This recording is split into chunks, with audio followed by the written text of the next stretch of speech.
Bonjour, bienvenue sur ce plateau consacré à l'option image du BTS audiovisuel. Nous avons pu discuter en ce début de journée de l'option cinéma audiovisuel des lycéens. Nous avons aussi présenté l'ensemble des équipements du lycée que vous pouvez voir sur ce direct au tout début.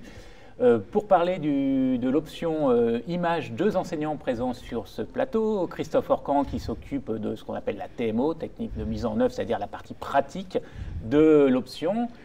Et Nathalie Grand-Matoré qui s'occupe de la partie anglais consacrée à l'audiovisuel. On va revenir ensemble sur les spécificités de chacun de ces enseignements.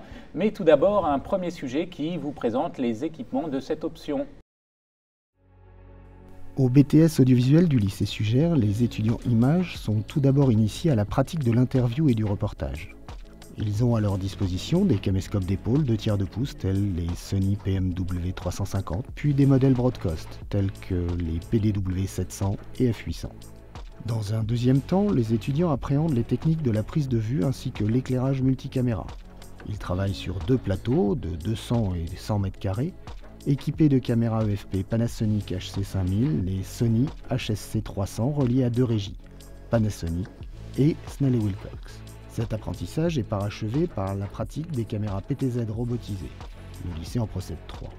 Vers la fin de la première année, avant de partir en stage, les étudiants abordent la fiction. Ils sont alors amenés à configurer et utiliser différents types de caméras grand capteur, allant du boîtier DSLR à la Red Dragon X 6K, qui est une caméra professionnelle bien implantée dans le secteur du tournage de long métrage. Une Sony FX3 et 2 Sony FX6, équipées de leur épaulière, viennent compléter le panel des outils mis à leur disposition. Côté lumière, le lycée est pourvu d'un parc de projecteurs tungstène, HMI allant jusqu'au 2,5 kg, fluo et LED de dernière génération sont reliés à des consoles Liberty et Domino. En seconde année, si vous nous rejoignez, vous aborderez les techniques de VFX, incrustation fond vert, et vous vous perfectionnerez grâce à des travaux pratiques de plus grande ampleur. Dolly sur rail, Ronin, slider, follow focus HF et filtre optique seront à votre disposition. Ce sera aussi le moment de vous initier à l'étalonnage. Pour cela, le lycée dispose de 12 box équipées du DaVinci Resolve Studio, de moniteurs d'étalonnage et de surface de contrôle, soit un poste par étudiant. Alors, on vous dit à l'année prochaine ? Voilà, nous voilà de retour sur notre plateau pour cette partie consacrée à l'option image. Je vous rappelle que vous pouvez poser vos questions sur notre fil YouTube ou Facebook. Questions auxquelles nous répondrons dans la deuxième partie de cette heure dans l'amphithéâtre. Il y a des visiteurs présents qui poseront aussi leurs questions, mais nous lirons aussi les questions YouTube et Facebook pour pouvoir y répondre. Alors, rentrons dans le vif du sujet. Donc, voilà, option image. Christophe, donc, tu enseignes la partie pratique de cette option. Alors, ça consiste en quoi? Qu'est-ce qu'on fait quand on choisit de faire ce BTS option image? Alors, bonjour, oui. Ça consiste en quoi? On peut partager un peu le travail de l'image, que ce soit à l'école ou même professionnellement après, en 2 grandes catégories. Je pense que c'est un secret pour personne. Il y a le réel et il y a la fiction. Donc, ce qui est du côté du réel, à savoir l'interview, le reportage, on commence par ça, plutôt en première année, donc, et puis traditionnellement la fiction c'est plutôt en seconde année. Sauf que la seconde année passe de plus en plus rapidement avec les examens et les diverses épreuves pratiques, quoi. Voilà, le temps de pratique finalement passe le temps de cours devient très très court. Donc j'essaye de mélanger un peu les choses et de ramener la fiction en fin de première année, voilà, pour l'aborder. Après, on aborde aussi les plateaux télévision comme ici, on peut voir actuellement. Voilà, grosso modo, les grandes... Je pense qu'il faut comprendre, ce dont on n'a pas toujours conscience, c'est quand on parle image, on parle caméra, mais on parle lumière aussi. Donc quelqu'un qui s'occupe de l'image s'occupe bien sûr de filmer, donc doit connaître les caméras, mais doit aussi être capable d'installer toute la lumière pour pouvoir filmer ensuite, quoi. Donc, tout à fait. Après, ce sont les 2 grands champs de pratique. Qu'on fasse du documentaire ou de la fiction, il faut bien, même pour un interview, il faut bien éclairer un petit peu. Et donc, on apprend les projecteurs, comment on s'en sert, comment on les met en place, comment on crée une lumière. d'un côté, et puis de l'autre, on apprend la manipulation des caméras. Les caméras, justement, on peut en profiter pour glisser au passage que ce ne sont pas les mêmes si on travaille en reportage, en télévision, en plateau télé et en fiction. Ce sont quand même des modèles de caméras très différentes. Et on a la chance aujourd'hui, puisque c'est une des grandes questions, la chance aujourd'hui de disposer au lycée Sugère d'un panel de caméras assez, moi je trouve impressionnant, pour dire les mots, puisqu'on a du grand capteur, du Super 35, du full frame et donc les caméras de fiction traditionnellement, et plusieurs modèles. Ça, je pense que le sujet le dit assez clairement, mais on a quand même une RED, ce qui est quand même assez rare en BTS, qui est bien équipée avec des vraies optiques de cinéma et tout l'écosystème qui marche autour, parce qu'il ne suffit pas d'avoir une caméra film pour la faire fonctionner. Il y a énormément d'accessoires, on appelle ça l'accessoirisation, qui viennent autour. Je ne vais peut-être pas m'étendre plus que ça sur le matériel. Voilà, c'est sans effectivement préciser précisément les caméras, mais c'est vrai que c'est bon de savoir qu'on actualise le matériel au fur et à mesure, parce que c'est un métier dans lequel le matériel peut être obsolète assez rapidement. Et donc, de plus en plus, effectivement. Très bien. Et si on s'arrête un petit peu plus sur les motivations de nos futurs étudiants, quel type de profil est-ce qu'on attend dans cette formation? Juste une petite parenthèse à propos du matériel qui évolue. Puisque tu me parlais de lumière, on est aussi en train de passer au LED. D'ailleurs, il y en a quelques-unes dans le champ là. Mais progressivement aussi, on s'équipe en LED parce que ça change énormément aussi la façon de travailler. Bon, et même la constitution des équipes, c'est aussi. C'est d'ailleurs dans les métiers, dans nos métiers, c'est vraiment la dernière évolution, c'est le passage à la LED et tout ce que ça implique en termes d'évolution des constitutions des équipes. Pour revenir à ta question, les motivations, je les hiérarchiserai de la façon suivante. Numéro 1, la motivation. Ce sont des métiers pour lesquels, je pense que tout le monde le sait, il y a beaucoup de demandes. Les places après dans la profession ne sont pas extensibles, donc il faut vraiment en vouloir. Voilà. Et parce que c'est comme ça que ça se passera quand vous arriverez sur le marché du travail. C'est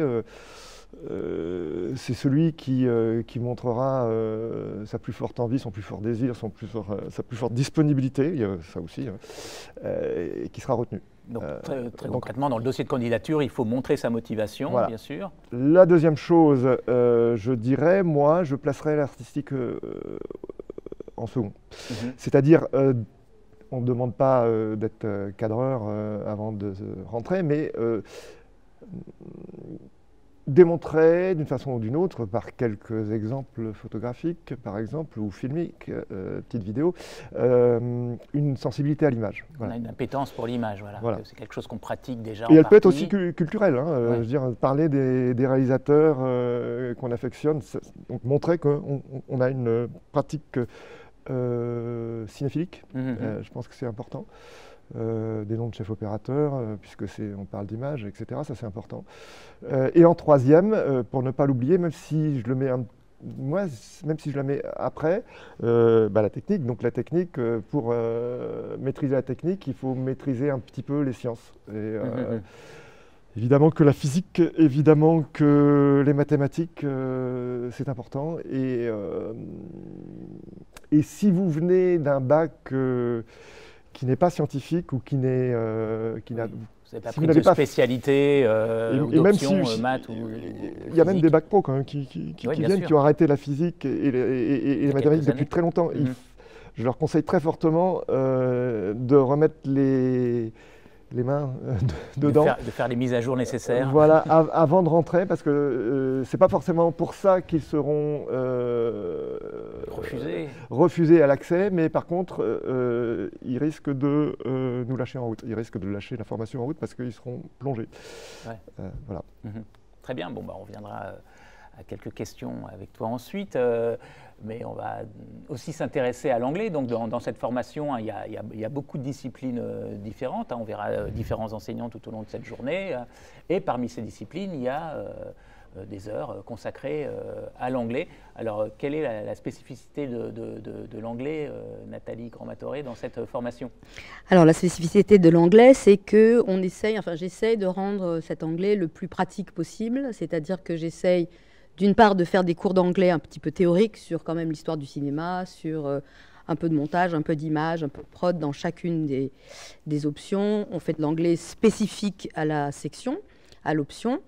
Ça, c'est en classe. Et ensuite, je tente de mettre les étudiants en situation professionnelle, c'est-à-dire j'essaye de les mettre au travail, sur un plateau, avec alors des caméras, mais évidemment pas dans la mesure où cela est fait en TMO, mais avec des caméras, des micros, et je fais jouer mes étudiants en anglais, et je les fais participer à une équipe de tournage en anglais. C'est-à-dire qu'on a un réalisateur qui parle anglais, un premier assistant réalisateur qui parle anglais, un preneur de son qui parle anglais, etc. Donc ça, c'est ce que j'essaie de faire dans des ateliers dédiés où tout fonctionne en anglais de A à Z.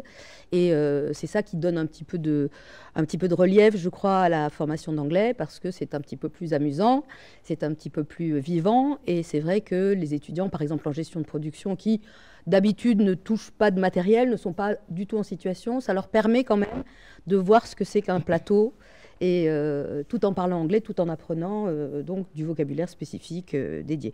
Donc c'est un cours qui est donc à la fois théorique, puisque je fais, comme je vous disais au début, l'histoire du cinéma, tout ça en anglais, et puis ensuite on passe à la pratique avec bien sûr la préparation adéquate. D'accord. Bah justement, on va voir le sujet consacré à vos cours, à vos cours d'anglais, qui est calé et qui est prêt à être diffusé maintenant. Roll camera 1. Rolling. Roll camera 2. Marker. Taxi driver, scene 14, take 1. And everybody focus. Action. My name is Leonard, and I'm gonna be the first AD on the reshot of Once Upon a Time in Hollywood. I am the first camera. I am setting up the tripod and the first camera, and I'm waiting the instruction to where I'm gonna put the camera for the shot. The point is, if we shoot here, we've got a room, we've got a wall, we've got everything. If when we shoot the other way, we don't have the wall. We only have the character. We don't see the size of the room. So we need both sides of the room to make it complete. Like that is not a room. This looks more like a room, you know. If we put like the sofas and everything, We still need something more we realistic, still need a shot with this. like that. Yeah. Like You were on the right menu, I think. Shutter, SLS, color. Maybe in color sheet. Game. Color buzz, no? This is on camera. Yeah, I have set it on preset, but What's A and B? they are memory slots. And is it A daylight or B maybe? No, I can try, but Can you try? Because we find it's in the movie. There's an important scene where Yeah, but it's then- the other side around. But maybe we can take the great. Yeah, sure. I haven't. I'm a camera operator. I'm managing both cameras basically. Can I just ask you a question? On which camera am I supposed to record the sound? I think this one should be better because we are closer. But I don't know, ask the director. Don't move the camera like we take this shot and then after we move the camera and we see where we will place the actors. I think it's easier, so we don't have to move the camera. Vous avez pu découvrir la pratique donc de l'anglais. C'est vrai que voilà, on est dans un monde où mine de rien, on ne peut pas faire semblant. Il y a effectivement une présence anglophone très forte hein, dans le milieu de la réalisation. Voilà, le cinéma américain, anglais, etc. est un cinéma très présent. c'est même le premier au monde. Mais oui, mais, après, de toute façon, lorsque vous allez travailler avec une équipe étrangère, vous allez parler anglais, même si l'équipe n'est pas anglaise, mais anglophone par contre. Oui. Je suis assez bien placé pour en parler parce que je ne parle pas suffisamment bien, je ne suis pas suffisamment anglophone moi, et je reconnais, oui, c'est un problème. Donc oui, l'anglais c'est important. D'ailleurs, oui, il y a des revues spécialisées dans voilà, le domaine. On a l'American Cinematographer, par exemple, ici. C'est pas pour rien que la première revue finalement au monde de directeur photo, de chef opérateur est américaine. Oui, donc je pense qu'elle est utilisée, cette revue. On utilise effectivement, alors c'est pas systématiquement évidemment parce que c'est quand même une revue d'un haut niveau d'anglais, mais c'est vrai que aux étudiants d'abord volontaires qui en ont besoin, je leur demande de lire des articles dans American Cinematographer et de choisir des choses à présenter à la classe. Par exemple, comme il y a toujours les dernières nouveautés, il y a beaucoup d'interviews de chefs opérateurs, extrêmement pointus techniquement. Et donc, c'est toujours bien de pouvoir lire les articles et puis en faire un compte-rendu à la classe en anglais après, en simplifiant un petit peu. Donc, ça permet aux gens de se tenir un petit peu au courant de ce qui se passe techniquement et ça fait un lien un petit peu avec le monde du cinéma.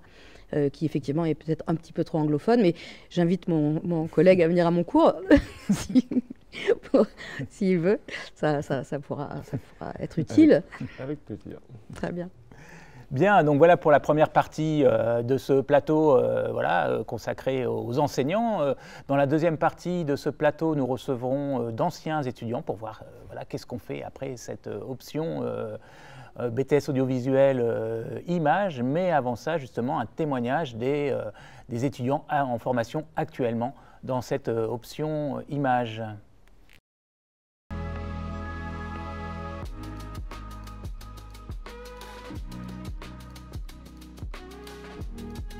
Je viens d'Orléans, j'ai fait un lycée général avec spécialité cinéma et anglais littéraire. J'ai fait un bac pro gestion d'administration et ensuite j'ai fait une mise à niveau cinéma audiovisuel au lycée Saint-Sulpice. Moi, je viens de la Mayenne, j'étais dans un lycée qui s'appelle Lycée Lavoisier et j'avais choisi comme spécialité cinéma audiovisuel et littérature anglaise. Je viens de Lille, j'étais dans un lycée d'art, l'ESAT, à Roubaix, et j'ai fait du coup un bac en art STD2A. En option images, on a plusieurs enseignements. On a toutes les matières scientifiques comme la physique et la physique appliquée qu'on met après en pratique en TMO, donc la technique de mise en œuvre. Ça consiste de manipuler et comprendre comment ça marche une caméra de télé, de broadcast notamment. Savoir comment installer une lumière pour différents types de tournage. Ça peut être la fiction, documentaire, reportage. On est amené à faire plusieurs projets.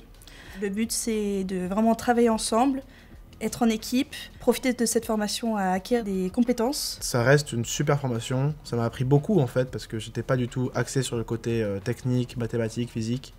Je profite beaucoup dans mes projets personnels, dans la vie de tous les jours, de ce que j'apprends ici. On a pas mal aussi de matières plus théoriques, plus littéraires, comme de l'anglais et de la culture artistique audiovisuelle. Faut pas avoir peur, faut vraiment se lancer dedans, se lancer à fond et kiffer. Vraiment, là c'est 2 années où c'est incroyable. On s'amuse, on passe du bon temps avec des gens super intéressants, on découvre plein de trucs. N'ayez pas peur, si vous bossez et que vous êtes un élève sérieux tout au long de l'année, ça devrait le faire, vous devriez réussir à largement votre BTS.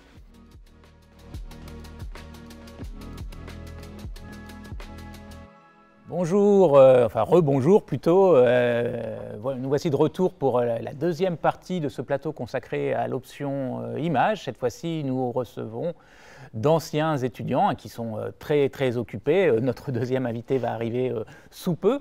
Mais pour l'instant, je suis avec Sofia Rogojin qui va nous expliquer un petit peu ce qu'il est devenu dans ce milieu de l'image.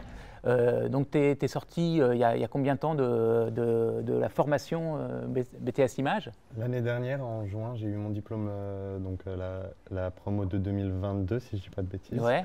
Et voilà, donc je suis sorti l'an dernier. Alors qu'est-ce qu'on fait quand on... est-ce que déjà tu savais ce que tu voulais faire en sortant de ce BTS et est-ce que la réalité a rencontré ton imaginaire, ce que tu avais imaginé? On va dire que j'avais une idée globale de ce que je voulais faire. Après, ça évolue au fil des mois et ça change.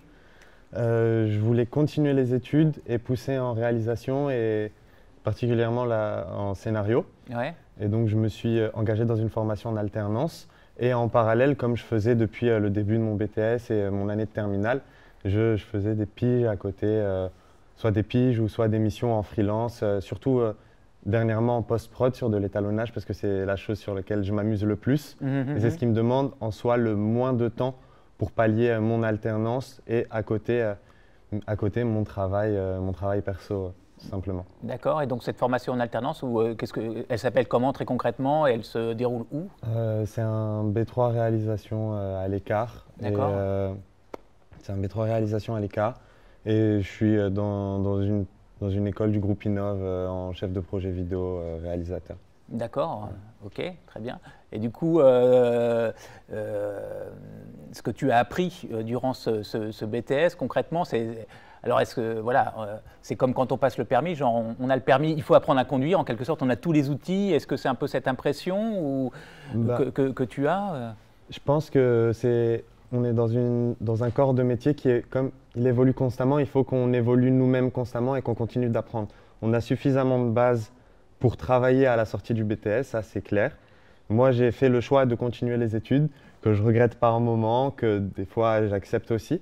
Mais on a suffisamment de bases pour travailler en fait, et après c'est à nous-mêmes de continuer de travailler dessus et de faire de la veille technologique,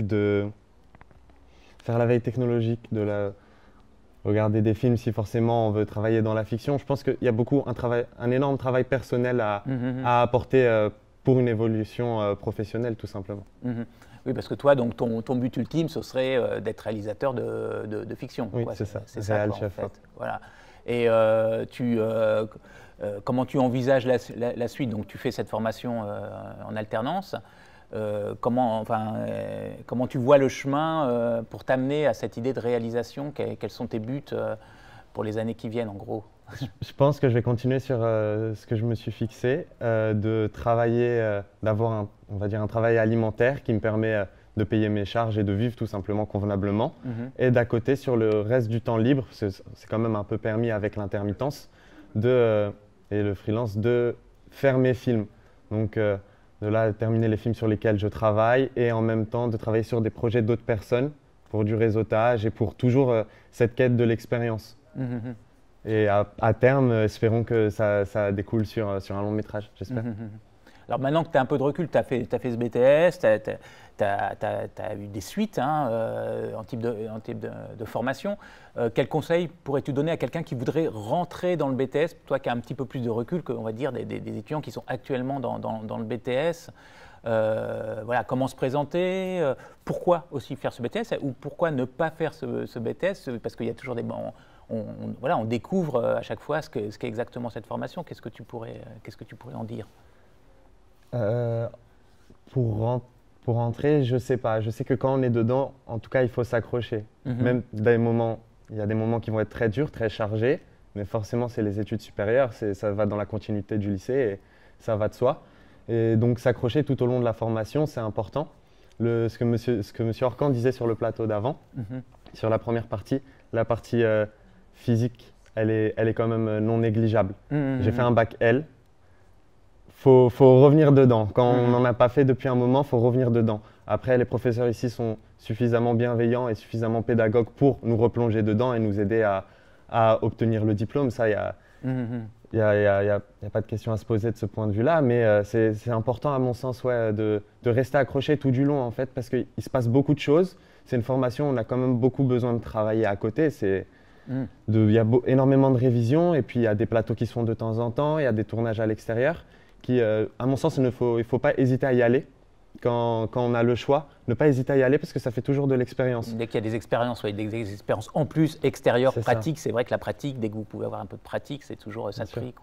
Bien sûr, ce n'est pas en une journée de TMO dans la semaine qu'on va se former le plus. Si on peut récupérer un tournage le samedi matin, on récupère le tournage le samedi matin. En tout cas, moi, c'est comme ça que j'ai pensé tout du long du BTS, couplé à mon travail à côté, de vraiment acquérir le plus d'expérience possible, profiter de ces 2 années, un peu entre guillemets libre avant le monde du travail si on sort directement dans le monde du travail et acquérir le plus d'expérience possible pour en sortir le plus mature et le plus préparé finalement à ça. Et en même temps, comme il y a énormément de pans dans l'audiovisuel, ça nous permet aussi de voir un petit peu tout. Ça nous permet un petit peu de se situer et de savoir finalement ce qu'on veut sur l'instant T et peut-être ce qu'on voudra à l'avenir et de trouver sa voie dans l'audiovisuel. Quand on est en image, on a tellement de portes qui s'ouvrent après, que ce soit au cadre, en assistana, du côté chef-op ou en régie ou en post-production pour l'étalonnage. Ça nous laisse vraiment la voie et le champ des possibles pour trouver ce qu'on aime faire. Oui, c'est ça. Il y a on découvre au fur et à mesure plein de métiers. On peut s'imaginer faire quelque chose et découvrir finalement ensuite qu'on aime beaucoup faire d'autres parties de ce métier. Du coup, c'est vrai que c'est assez. C'est tout à fait juste ce que tu dis, quoi. Il faut bien rappeler que c'est une formation à temps complet, quoi. On s'imagine être parfois qu'on va aller à la fac, qu'on va avoir quelques heures de cours par semaine. L'emploi du temps est dense. Et vous avez du travail en plus, et les années sont bien remplies par des cours, des stages, etc. Voilà. Et c'est peut-être important de savoir effectivement, est-ce qu'on veut une formation en initiale, est-ce qu'on veut une formation en alternance? C'est aussi bien de se poser ce genre de questions à l'avance, voilà, savoir si on est scolaire, si on préfère avoir plus de pratique, peut-être viser plutôt une alternance tout de suite, etc. quoi. Et donc en conclusion, qu'est-ce que qu'est-ce que tu gardes comme souvenir de ce BTS? Quels sont les moments forts de ta formation au cours de ces 2 années? Je pense que le moment que j'ai préféré, c'était mon PE avec M. Hackman. Alors un PE, c'est les projets encadrés. Les projets encadrés, donc c'est ce moment où les étudiants se retrouvent équipe technique d'une réalisation. Et donc on est pendant 5 semaines en formation pratique où on va réaliser un projet. On commence au début des 5 semaines et à la fin des 5 semaines, le produit est terminé, quoi, en fait. Et donc, vas-y, raconte un petit peu cette expérience. C'était sur une fiction et on réadaptait, mais on s'inspirait énormément d'un film du siècle passé. Je ne donnerai pas la date et je m'excuse auprès de M. Hackman, je ne me souviens plus du tout de la date, mais très bon film. Ouais. Et on s'inspirait de celui-ci pour donner un certain caractère à notre courte fiction et c'était très intéressant du point de vue technique. À ce moment-là, il y a eu quelques difficultés à cause du Covid, mais on a quand même tenu le projet et c'était très agréable. Et en fait, c'est la première, entre guillemets, vraie expérience de tournage qu'on a dans le BTS qui vient s'ajouter au cours de TMO. Ah oui, là, moi, parce que je dis 5 semaines, c'était l'entraînement, c'est ça? C'était sur le petit, c'était le moment où vous avez aussi 2 semaines d'essai. Voilà, on est rejoint par Mathéo. Alors, on n'a plus beaucoup de temps sur le plateau, donc je vais te donner la parole un petit peu rapidement. Voilà, donc, qu'est-ce que tu es devenu? Qu'est-ce que tu fais actuellement? Alors, j'ai eu la chance de pouvoir travailler juste après la sortie du BTS. Ouais. Donc, en intermittence, mais je me suis vite rendu compte que j'aurais pas assez d'heures, quoi. Donc là, j'ai pu signer un CDD dans une boîte de location pour en apprendre plus sur le matériel cinéma et surtout les lumières. D'accord. Quand tu dis que tu as eu l'occasion de travailler, tu travaillais dans quel domaine quand tu… J'ai pu être conventionné pour un stage en fiction. Donc ça, c'était super intéressant. Mais sinon, c'était pour des films corporate, quoi, institutionnels, quoi. Donc pas très gratifiant pour le travail. Ouais. Vraiment pas de côté artistique du tout. Et c'est ça qui t'a manqué un petit peu, c'est pour ça qu'après tu es allé… Puis tu avais peur de ne pas faire tes heures, c'est ça? En fait, déjà, je savais que j'avais que quelques dates par mois, donc pas du tout les 507 nécessaires pour avoir le statut d'intermittent. Et puis surtout, à côté, je postulais à de nombreux CDD de boîtes de location, quoi. Et donc… voilà, c'est comme ça que… Et qu'est-ce que tu voudrais faire? Enfin, tu veux te destiner vers quoi? Donc, location, ça te permet de découvrir plein de matériel, mais tu voudrais faire quoi dans les années qui viennent? Chef élec ou électro, j'aimerais bien. Ouais. Mais sinon, actuellement, de ce que je faisais, j'étais second assistant cam. Et moi, ça me convient comme poste. Je trouve ça très intéressant. Et je pense que je vais continuer là-dedans, second assistant caméra, quoi. Ouais, voilà, hein, c'est ce que disait Sofiane, il y a plein de métiers, on découvre les métiers au fur et à mesure. Toi, chef électro, c'est pas forcément, j'imagine, quand vous êtes rentré dans la formation, un métier que vous connaissiez, etc. Et là, on trouve sa voie et on trouve sa place. En fait, oui, et puis quand on découvre aussi le domaine de la fiction, parce qu'ici, on n'en est pas trop confronté, on se rend compte qu'il y a des métiers qu'on n'espérait même pas, quoi. Même tout ce qui est en machinerie. C'est super intéressant et il y a des notions de cadrage. Donc le BTS image, vous pouvez être chef mâche, il n'y a pas de souci, quoi. Mais tous ces métiers-là, on n'en est pas vraiment confrontés, quoi, au lycée. Et c'est super intéressant, quoi. Il y en a pour tout le monde, pour tous les goûts. Hein, bah, super, en tout cas c'est toujours intéressant de voir ce que deviennent nos anciens étudiants, hein, de voir qu'ils rentrent dans la vie active et qu'ils découvrent soit effectivement continuation d'études, vie réelle et pratique, intermittence, hein, tout ça c'est effectivement intéressant. Bon voilà, alors deuxième partie de cette émission, vous allez rejoindre le plateau hein, pour un échange avec les personnes présentes et aussi pour répondre, un certain nombre de mes collègues vont répondre à vos questions qui ont été posées sur le fil YouTube et Facebook. Et nous nous retrouvons à 11h15 pour le plateau consacré cette fois-ci à l'option montage. À tout à l'heure.